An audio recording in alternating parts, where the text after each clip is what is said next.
Bentrovati a questo nuovo appuntamento con Storie e Misteri, il nuovo spazio web di informazione a cura dell'Unione Maestranze. Il tema di oggi sono le scinnute. Come la maggior parte di voi certamente saprà, venerdì scorso è stato presentato il calendario delle scinnute dei misteri di Trapani nella chiesa delle Anime Sante del Purgatorio. All'evento, oltre ovviamente al presidente dell'Unione Maestranze Giovanni D'Aleo e alla vicepresidente Lidia Poma, che sono ospiti in studio da noi oggi e a cui diamo il benvenuto, c'erano anche il sindaco di Trapani Giacomo Tranchida e il vicario generale della diocesi di Trapani, nonché il reggente della stessa chiesa del Purgatorio, Don Alberto Genovese. Li ha intervistati per noi Mirko Ditta. Quindi intanto andiamo con le interviste che ha realizzato il nostro Mirko e poi torniamo in studio a parlarne con i nostri ospiti. Don Alberto, una conferenza che può dare il via in un certo senso, speriamo, alla Settimana Santa trapanese. Speriamo, hai detto bene, cioè tutte le prospettive ci portano a dire che ci potrebbe essere un allentamento. Intanto cominciamo con questo che già abbiamo programmato e che penso che già dopo l'esperienza dell'anno scorso ci ha molto aiutato a pregare e a prepararci alla Settimana Santa. Quindi il resto lo sapremo quando ci daranno le indicazioni utili per quello. Torniamo al calendario delle scinnute, un calendario fitto di appuntamenti. Ce lo puoi illustrare un pochettino?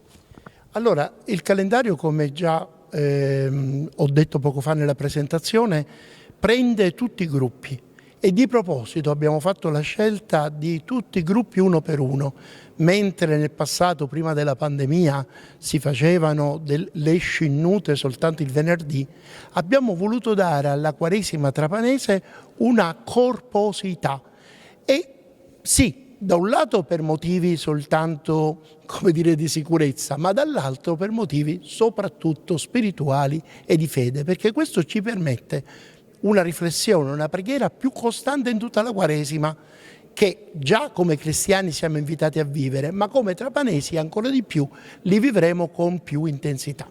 Una riflessione, come diceva lei, che ci impone anche una sorta più di spiritualità alla luce di quello che stiamo vivendo in queste ore. Sì, in effetti il cristiano non può esimersi da essere attento a ciò che succede nel mondo. Quella più evidente naturalmente è tutto quello che è scoppiato in questi giorni, ma sappiamo bene, come si faceva anche riferimento, che nel mondo di situazioni di guerra ce ne sono tante, che però non sempre evidenziamo. Quindi se la Quaresima in particolare, ma tutta la vita del cristiano è caratterizzata da un'intensa preghiera per la pace, attraverso anche il digiuno corporale. Il digiuno ci permette di rinunziare a qualcosa di nostro per farne partecipe a chi non ne ha. Penso che ci aiuta molto a prepararci bene a tutta la Settimana Santa. Sindaco, questa presentazione del programma delle scinnute di fatto speriamo rappresenti una vera e propria ripartenza non solo della nostra comunità ma di un po' di tutti gli affezionati a questo mondo dei misteri. Ma è un momento anche laico, se volete, di socializzazione. È ovvio che c'è il trasporto della fede, dei credenti, ma c'è anche quello di una comunità che si incontra attorno a una dimensione dove non c'è colore, non c'è schieramento, non c'è ceto dal punto di vista anche socio-economico. Peraltro nella fase dopo la pandemia. È dunque un momento importante che ha anche un grande valore sociale, oltre a quello spirituale. C'è un momento però particolare. Poco fa sono passati gli elicotteri. Io ho fatto una battuta. In tempi non sospetti noi non ci avremmo fatto caso più di tanto. In questo momento invece le tensioni, anche ideali, sentimentali di ognuno di noi, ci riporta a una nuova, tra virgolette, paurosa pandemia, che è quella dell'anticamera della Terza Guerra Mondiale. Che fare? Io colgo questa occasione per dire alla comunità trapanese: dobbiamo stare sicuramente uniti, così come abbiamo tentato di fare durante la pandemia, anche se divisi entro virgolette a casa, non è solo un gioco di parole. Dall'altro, dal punto di vista sociale e culturale, proprio perché i trapanesi sanno, come tanti altri popoli per la verità e comunità, che la guerra non è giusta, non c'è una guerra giusta, che non porta ricchezza ma che porta sangue, così come con i bombardamenti della seconda guerra mondiale. Ecco, in questa direzione abbiamo una sola arma, che è quella della voce, anzi con i social che è quella del like. È dunque un messaggio anche di pace che parte in maniera unanime da tutta la comunità trapanese e che isoli di più l'oppressore russo, che in questo caso mina quello che è un equilibrio internazionale che tutti auspicavamo fosse invece dirizzato verso quella che era la ripresa anche socio-economica della post-pandemica. Questa Pasqua va anche in questa direzione. Ecco, un messaggio, se si vuole lanciare ai trapanesi, di questa ritrovata, se così vogliamo dire, nella speranza che tutto avvenga nella normalità possibile ai trapanesi. No, questo è fuori di dubbio. Peraltro sia Giovannello che il direttivo dell'Unione che i gruppi CETI stanno facendo un grandissimo lavoro e lo sta facendo con assoluta prudenza e in sicurezza. L'appello anche di Padre Genovese, che porta la parola al Vescovo Fragnelli, intanto oggi abbiamo la certezza di poter fare, seppur in condizioni di sicurezza, seppur con qualche limitazione, seppur in maniera statica, le scinnute. Pandemia consentendo e un po' liberandoci da altri tipi di lacciuoli, sperando che non ne vengano altri per l'ordine e la sicurezza pubblica, dovremmo andare anche verso la processione. Però attenzione, non è libera tutti. Dunque andiamo avanti con rispetto e anche con rispetto per noi stessi e per gli altri. E dunque in maniera prudenziale, affrontiamo un percorso che sotto questo profilo sembra positivo, come ritorno a una socialità della nostra comunità, a netto di quello che nel mondo e in Ucraina non solo sta accadendo. Allora, Presidente, cominciamo da lei. Abbiamo sentito il sindaco e anche Don Alberto. C'è una bella sinergia dietro questa manifestazione di quest'anno. Bene, noi iniziamo con una parola chiave, che è quella di condivisione. Cosa significa condivisione? Il Consiglio dell'Unione Maestranze ha determinato dei punti ben precisi, quello di essere collaborativo sia con la Chiesa che con l'amministrazione, perché da sole non si può andare avanti. Cerchiamo di fare rete e cerchiamo di portare avanti l'immagine della nostra città e delle nostre tradizioni. Perciò condividere significa, grazie al nostro progetto che abbiamo portato avanti sia sul calendario delle manifestazioni che sulle scinnute, c'è un modo come andare a presentarlo su una piattaforma totalmente diversa, che è la piattaforma della Chiesa, della Curia e della città. Perché in questo caso noi da piccoli, come si diceva, da piccole formiche laboriose, programmiamo e siamo orgogliosi che questo programma è stato recepito da tutti e due gli enti.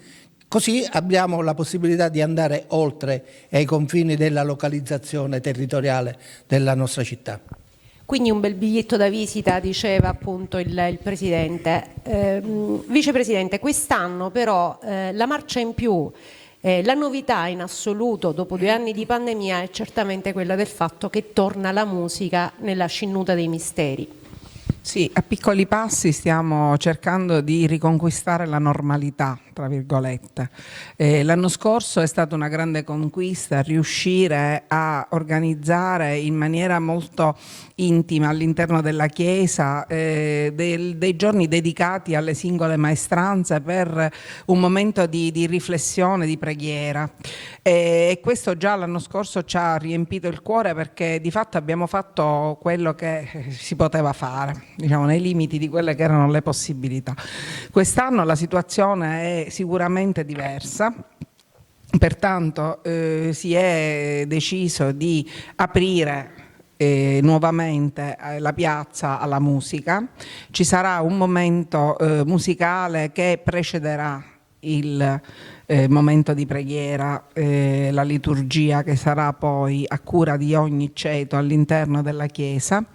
E piano piano anche questa sarà un ritorno alla normalità. Di fatto le bande, la musica sono sempre state un momento, parte integrante delle scinnute, e piano piano stiamo ritornando. Speriamo di riuscire anche nel tempo, probabilmente ci saranno anche delle aperture diverse. Noi siamo sempre molto ligeri rispetto alle norme.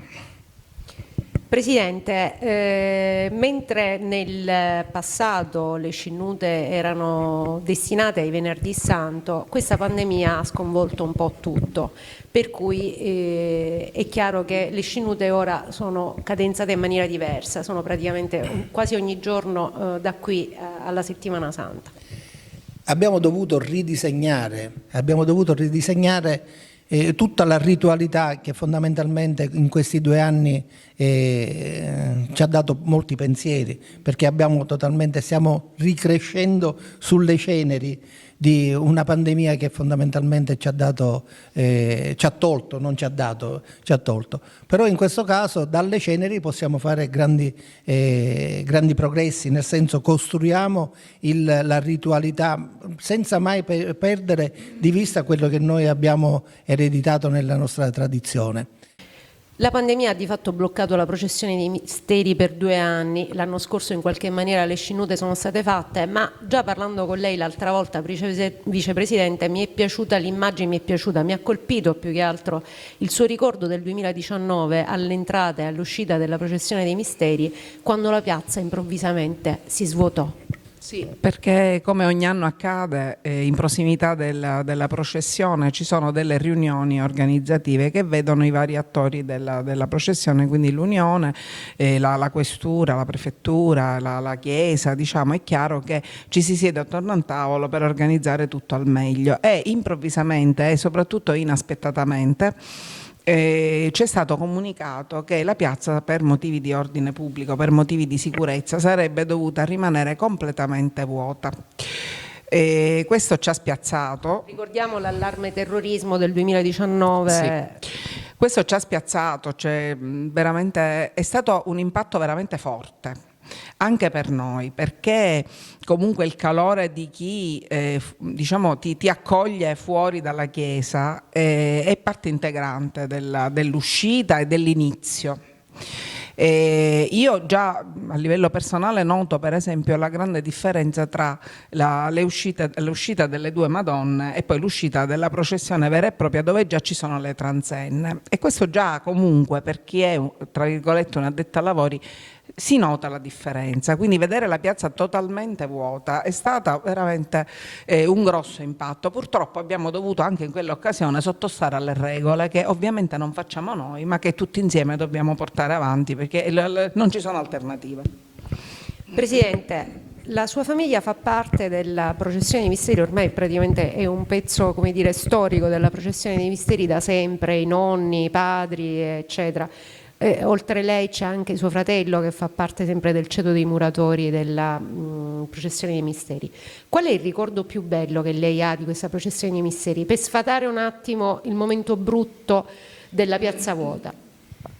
È una domanda che non riesco a rispondere, perché fondamentalmente a casa nostra, nella nostra famiglia, non c'è un momento particolare che ci consente di dire siamo entrati in quel momento.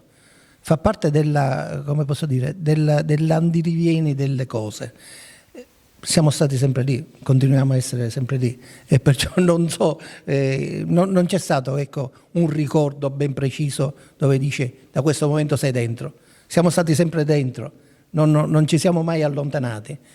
Il ricordo sempre facile da ricordare è che mio padre diceva sempre, cioè non ci portava mai con lui, perché la figura del console era una figura, come posso dire, un po' più di un certo rilievo, era più una figura carismatica, perciò il maestro d'arte era una persona che era riconosciuta in città.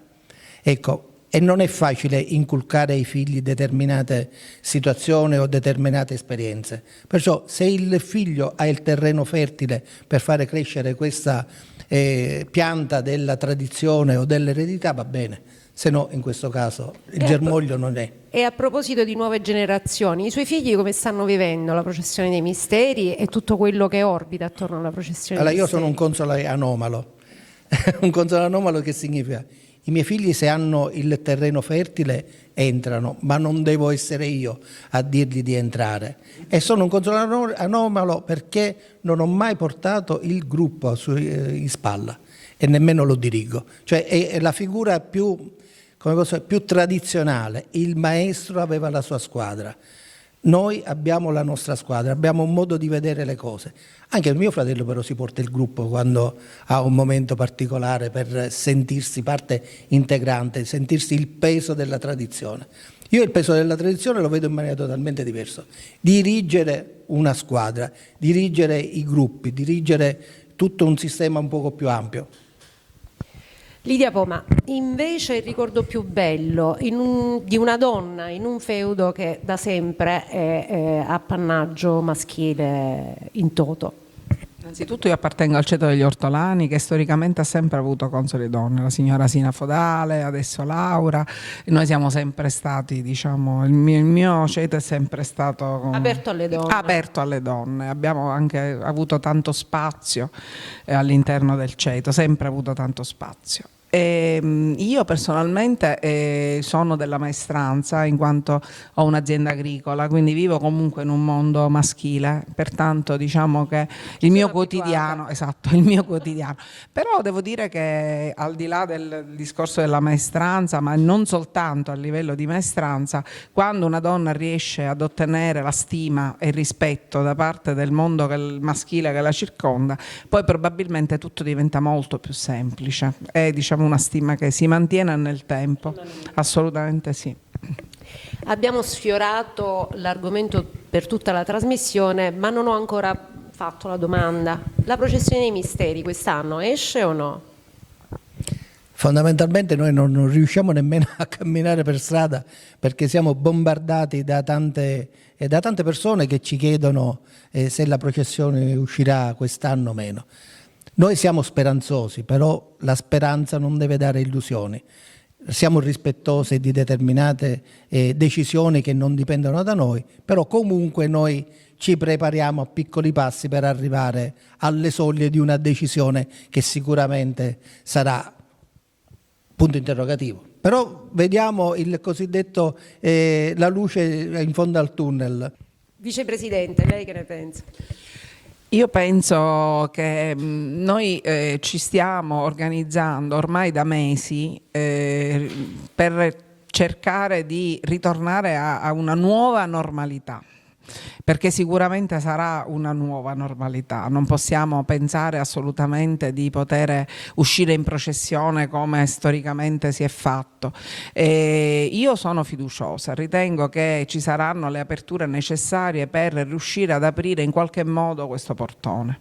Poi dovremmo essere bravi noi e tutti i capoconsoli, ognuno nel proprio ceto, riuscire a comprendere, a far comprendere che essendo una nuova normalità ci saranno sicuramente delle nuove regole che dovremmo assolutamente accettare, e si ritorna al discorso della piazza vuota del 2019, a nessuno piaceva ma di fatto così è stato.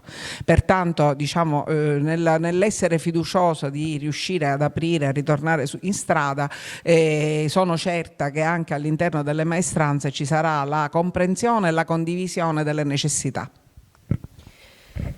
Come avete capito, la processione dei misteri ha dietro una macchina organizzativa enorme che guarda ad ogni dettaglio, ad ogni fattezza, ad ogni particolare. Tutto diventa quasi un rito quando parliamo di processione dei misteri. Anche la locandina del programma delle Scinnute. Vi lascio all'intervista che abbiamo realizzato nei giorni scorsi con una giovane e valente artista trapanese, Giovanna Colomba, il cui dipinto ha ispirato la locandina di quest'anno. Con l'augurio che quest'anno la processione dei misteri possa uscire, nella speranza che questa possa accadere. Nel frattempo vi lasciamo e grazie, alla prossima. Un artista trapanese per rappresentare uno dei pezzi di storia più antichi della città di Trapani, la processione dei misteri e nella fattispecie le Scinnute. È stata scelta Giovanna Colomba per la locandina del programma delle Scinnute, appunto. La stiamo vedendo, la stiamo ammirando in tutto il suo splendore e in tutto il suo pathos, questa locandina delle Scinnute. Giovanna, da dove hai preso l'ispirazione per questa?